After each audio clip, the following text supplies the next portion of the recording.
talk.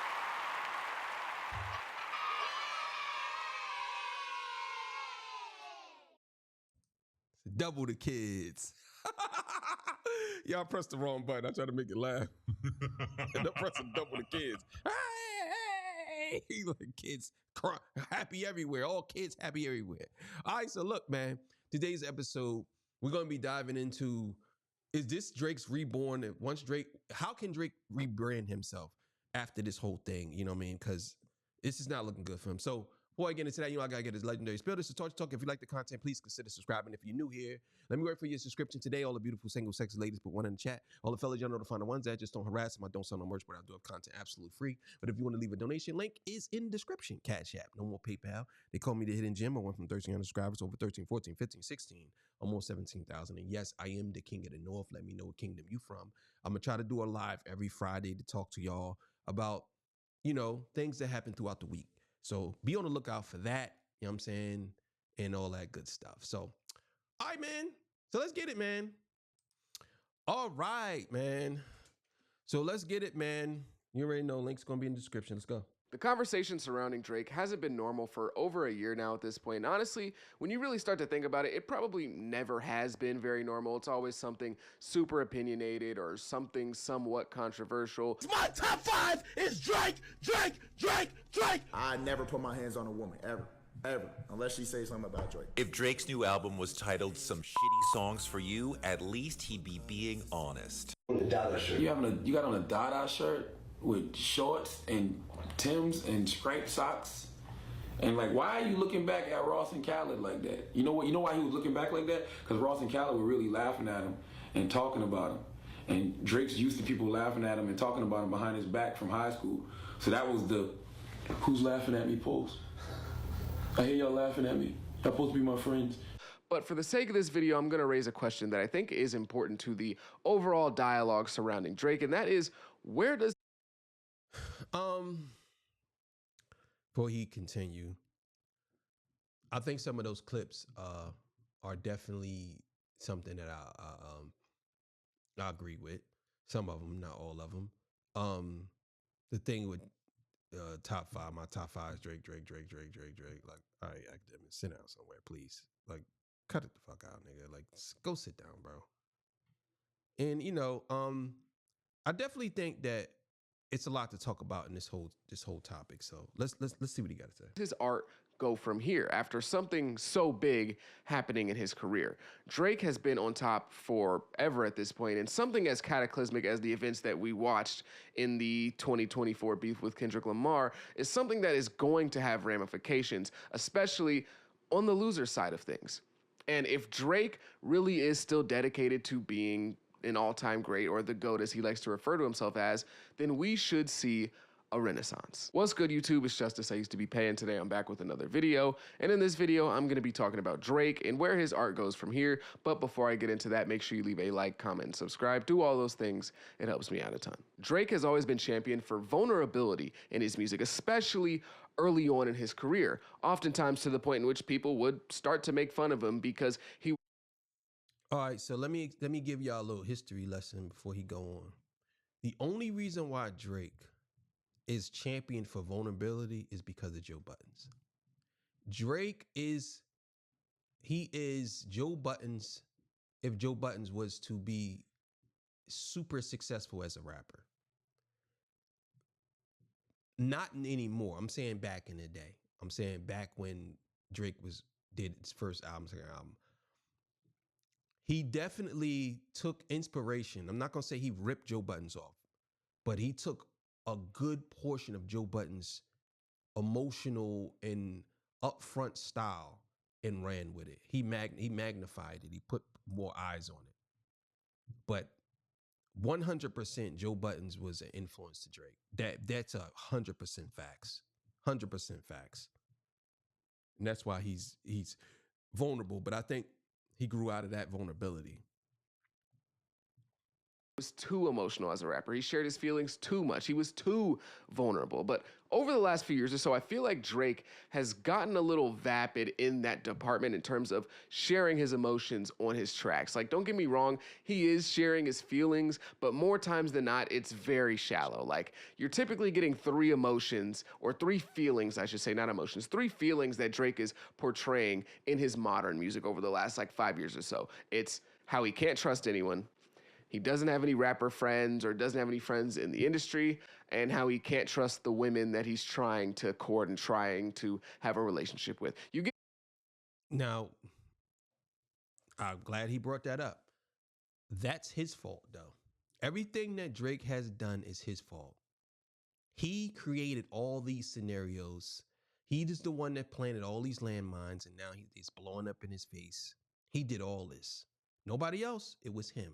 Everything he's going through is because of his own doing. Everything. Everything he's going through is because of his own doing.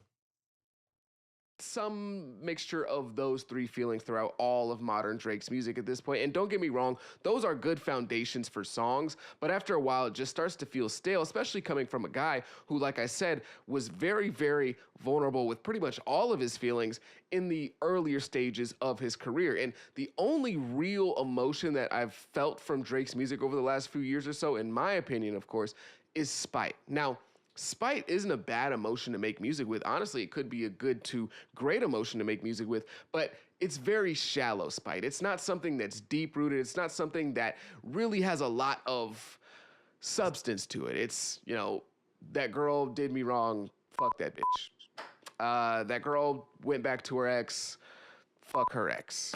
I'm better than her old man. How much money does he make? I make more. The ops, they were talking crazy they were talking crazy to me. Look how much money I make in comparison to how much, like, it's just very shallow stuff. It's not something that you really think, man, Drake is really getting something off his chest here. Now, for some people, it might be shallow, but it's deep to some people because they are all shallow. And I understand what he's saying, but I'm also saying, I'm add to that, him saying these things to a bunch of people who are shallow, that's deep to them. Because like, you ever been in a car with somebody and they said, when the Drake said it, I'm like, yo, man, that shit crazy, bro. Yeah, bitch took money out my wallet, man. I just had that shit happen to me last week. And you like, that's not deep. But people relate to that because that's what they believe in their head. He's saying he's going through the same thing we going through. It's to them, they believe it's deep because he is going through the same thing I went through. Oh, a girl did him dirty. Don't even tell you what the girl did. Just the girl did him dirty, and they automatically connect the two as if it's relatable, and it's probably not. Let's keep it going. Now, that doesn't mean that Drake only makes like spiteful music in terms of emotion. Of course, he has turned up, lit songs. Don't get me wrong. Like, I'm not saying that that's the only music he makes, but in terms of like a real feeling that you can tell is from Drake, I feel like Spite has been the main one over the last few years or so, but it hasn't been anything that was super in depth, something that we really want to like sink our teeth into and try to find out the backstory of this or try to listen to it over and over again to kind of unravel these pages of where this emotion is coming from. No matter how you feel about Drake, love him or hate him, there's one thing that you just can't deny, and it's that he's a hit maker. Drake fell out of public favor as a result of the Kendrick Lamar beef, but even still, the music that he just recently put out is in heavy rotation. It's charting. It's trending on social media. All of that, you know, weird Aiden Ross being your biggest advocate. I think Drake won that beef because Academics being your biggest advocate, the lawsuit stuff, the subtle shots that he was sending to people on stream, the, you know, weird, like, inspirational speeches he's given in the club talking about how, you know, don't trust anybody, your friends are your friends. And real friends are definitely in the building. But I'm going to tell you, you're going to come to a point in life where people you thought were friends, or people you thought were close to you, they might switch up, they might try and move funny with you, they might stab you in the back, they might do a lot of things to you.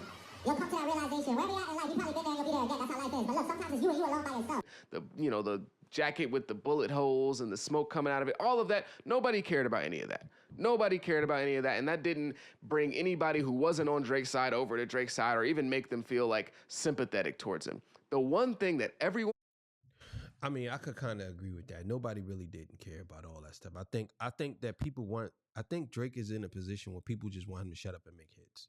I don't think people want to hear Drake talk. I really don't. I really believe people don't want to hear him talk. They're like, man, shut up. Just make hits, bro. Just make some hits. Just shut up. Agreed on, no matter what side of the beef they fell on, diehard Kendrick fan, diehard Drake fan, somewhere in the middle, the one thing everyone agreed on was that to recover from this loss, Drake just needed to drop music. That was it. That's all he really needed to do. Maybe wait a little bit and just drop music. But I have to disagree with that. I said the same thing, but then you realize that all the music he's been dropping hasn't been good. And a lot of y'all will just take one song and apply that to all of the other songs and just forget about all the other songs he did. Drake dropped a whole album with Party Next Door, and before that, he dropped 16 to 17 songs. And none of those songs went nowhere. So he drops one song, well, he drops an album, and then one of the songs goes Nokia. And now everybody wants to forget about all the trash music he has done and say, oh, well, he's recovering. No, he's not. He's not. We're talking about an artist who everybody said that he can drop anything and he'll go number one. It's not the same, bro. It's not. As soon as he dropped an album and some sexy songs for you, his music instantly returned into rotation, with Nokia looking like it's going to be one of the hits of the year and probably one of the hits of the summer. As soon as Drake did what people said he needed to and just put out music, things started to resemble the way that they were before. That's not true. That's not true. That's 100% false. That's not true. Even before this, we can even go back to before this. He didn't really have songs that was in the top 10 before this. We could go back and do that too. No, that's not true. It's what it is he'll drop one song and the one song might go number one or might chart or whatever. And everybody would cheer for it. I'm not saying he's doing that. I'm just saying everybody would cheer for, oh, Drake is back on top. But he done dropped 30 songs. It's like, what is your field goal percentage? You're shooting all these bricks and then you get one and everybody's cheering because you made a 3-pointer. And you've been shooting bricks for the last year. He's been shooting bricks. It's not the same. He hasn't returned to form. No, he did one song that went somewhere. That's it. But for you to say he returned to form, he would have multiple hits. Like, come on. That's all I'm saying. That's not true. So Drake will never not do numbers and make money from music. This fact does, however, make me question or call into question Drake's motivations, as it's very clear Drake could at this point of his career just kind of mail it in and just coast and have a ton of success, dropping solid but not great albums like For All the Dogs, and you know his diehard fans will say it's great, the stands, but like for most people it'll just be pretty cool. And you know he can take this almost bitter approach of like, oh, y'all don't love me anymore, cool, I'll just coast, drop decent enough music, my fans will love it, and eventually I'll just ride off into the sunset. Or will this incident light a fire under Drake and give him some inspiration that he might have been missing over the last few years? If you look at what he's released since the end of the beef, there hasn't been anything too revealing or super vulnerable that puts us inside of Drake's mind post-beef, besides Fighting Irish Freestyle, where he kind of vents about his frustrations with LeBron. And we'll get to that song a bit later, but outside of that, everything else that he's released has been pretty much run-of-the-mill Drake. The stuff on 100 gigs, and especially some sexy songs for you. And don't get me wrong, run-of-the-mill Drake is gonna do great numbers. It's gonna be very successful. Some sexy songs for you sold 250K. But it wasn't. Run-of-the-mill Drake wasn't successful. And the reason why this album did so well or did pretty good is because people wanted to hear if he was responding to Kendrick. And what happened after that? The following week and the week after that, it fell off. Look at. I don't even think it went platinum yet. I don't think it even sold over. I don't believe Some Sexy Songs You sold over 700,000 copies yet. I don't even think it even went gold yet. That goes to show you that there is a shift that happened with him. It's not just, oh, well, he could just drop a song, Nokia. Okay, Nokia might make it go platinum. But the album itself, I just don't see it. GNX is still outselling it. I believe GNX might be going triple platinum by now. It's double. It might be going triple. So I just don't agree with that. I don't agree with that. First week, some of the songs are at the top of the charts still to this day. Like, it did well, but we just haven't gotten any music that feels super reflective of Drake's state of mind right now. We haven't really gotten to peek behind that curtain. And honestly, it wouldn't surprise me if all of this music, if not some of it, especially some Sexy Songs for You, was recorded before the beef. A lot of the conversation during the beef was about Drake and his supposed lack of artistry. This has been a very big critique of Drake throughout his career, especially when people try to put him in all-time discussions and all-time debates. People will say things like, his music is way too mainstream, he's making music that just feels way too commercialized, he's making music purposefully to be played on the radio, purposefully for the charts, and this is something that a lot of people really don't like. And I feel like Drake losing this beef in a way is kind of taking the shackles off of him, because I do believe that there was truth to Drake being the golden boy of the industry and of his label, and that resulting in Drake not taking too many risks artistically and staying pretty safe and within a bubble and knowing. I don't think that that's true, and I'll explain why. I think that that would have been true 10 years ago for Drake. But I think now Drake is taking more risk in his music than he did before. So I think his argument still stands, but I think that his argument stands 10 years ago. I think if you listen now, you listen to Drake 10 years ago, you listen now, he's not a street guy, but his music is much more catered for the streets now. Much more young knucklehead thugged out dudes. If you listen to it, he did a whole album with 21 Savage, which is okay, by the way. I like that album. The album's not bad. You know what I'm saying? He did a whole album with 21 Savage. Most of the songs he's coming out with is much more vulgar than it was when he first came out. He's not the same artist anymore. So he's definitely moved past that. It just so happens that he throws those number one, those hits out there to try to, hit the radio. But most of Drake's music isn't radio friendly anymore. He don't. Even his singing songs is not radio friendly. He only had what 2 songs that was off of For All the Dogs. 2 songs. I think it was Rich Baby Daddy and it was the First Person Shooter. Those are the only songs that was on the radio. And then here, all the songs went on the radio, but most of the songs fell off. So it's really only Give Me a Hug and which I don't think is really a good song. Give Me a Hug and what's the other one? Nokia. I think I'm gonna explain to you why. I'm gonna explain to people why I believe Drake is where he's at. It's not because of his music either. No matter what he drops, he has $1 billion worth of backing in terms of supporting him and his career. And so he stayed relatively safe and didn't have to push himself as an artist to be in the spot that he was in, and didn't have to push himself to remain in that spot. What Drake went through over the last year is a unique experience, and for rap's sake, we'll just say that this happens once every generation, where a beef comes along that is just so big that it takes over pop culture all throughout the world and is one of the most notable things that happens in that calendar year. And I don't want this to be overstated, but I don't want this to be overlooked as well. Drake was quite literally called a PDF at the Super Bowl. The biggest event in American media annually, the Super Bowl. Drake got called a PDF at halftime. He didn't get called a PDF. That's wrong. I totally disagree with that. He did not get called a PDF at the Super Bowl. No, that is a reach. I don't even say, I'm not going for record and say he didn't even get called a PDF in that song. He didn't. Say, Drake, I hear you like I'm young. I heard you like I'm young. Trying to strike a chord is probably A minor. You know what I'm saying? Certified Love Boy, certified. But he never said that Drake was a PDF file.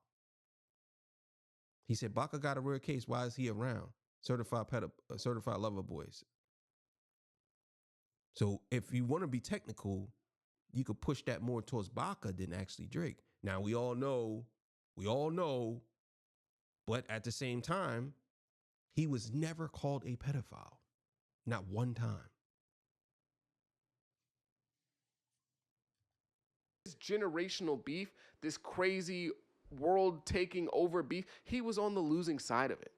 And as somebody who's considered an all-time great, Drake should be able to take this and create the most interesting art of his career.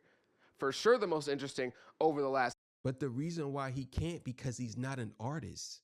He's a shell of what he is, a template.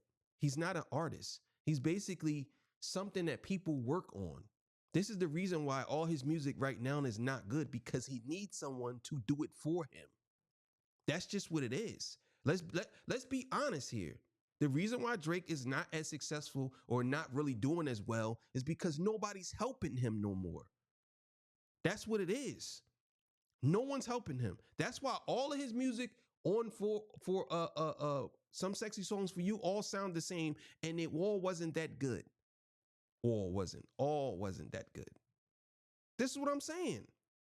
This is the reason why he's in the situation he's in. Not because he can just come up with create and be creative. He don't have a mind like that. He's been this way since the conception of Drake. He's been this way. If you go back all the way back to when he was just rapping, he didn't do no hooks. He was just spitting verses. He didn't know how to make songs. Somebody had to come in and show him or help him. This is why he has said, I'm okay with people doing stuff for me. This is why. So for you to sit here and say that maybe this would, I don't believe so. No, he can't come up with nothing. He can't.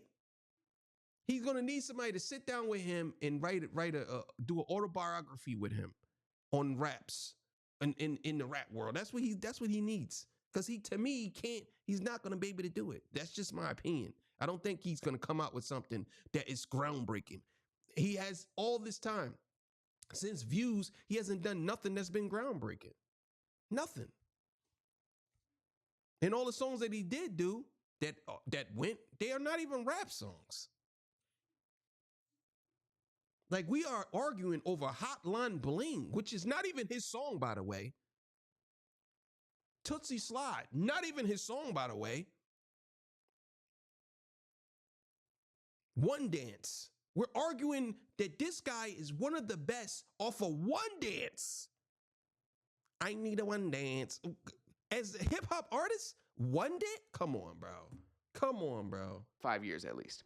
We all know how petty and emotional Drake can be, so there's no way that he doesn't have a lot on his mind and a lot to get off his chest.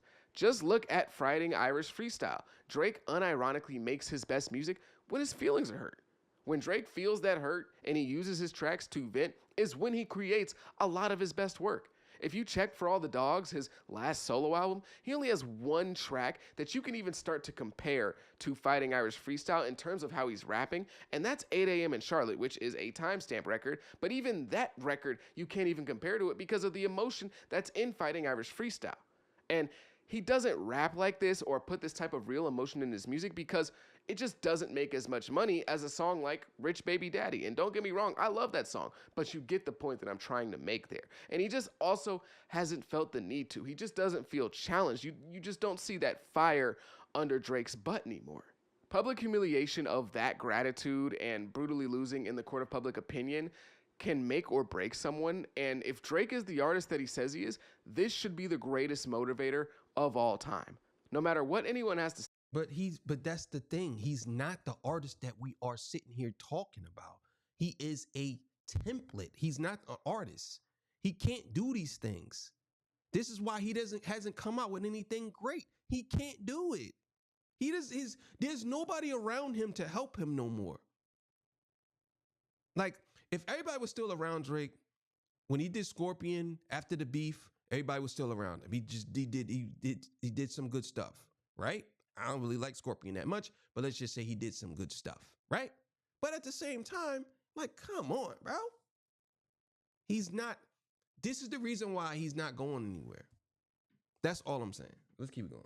Say about Drake, he always has had and always will have the capacity to be a great rapper. And I'm not just saying somebody that makes rap music. I mean a great rapper. Look at the last two projects where it felt like he had something to prove going into it. That being Nothing Was the Same, and if you're reading this, it's too late. Now, those are performances that are long gone, long in the past, but they show the type of ability that Drake does have. And we've seen this ability poke its head. But that wasn't his ability. That was Quentin Miller. That wasn't his ability. if you look at the credits, he didn't write most of them joints. Like, that wasn't his ability. That wasn't him.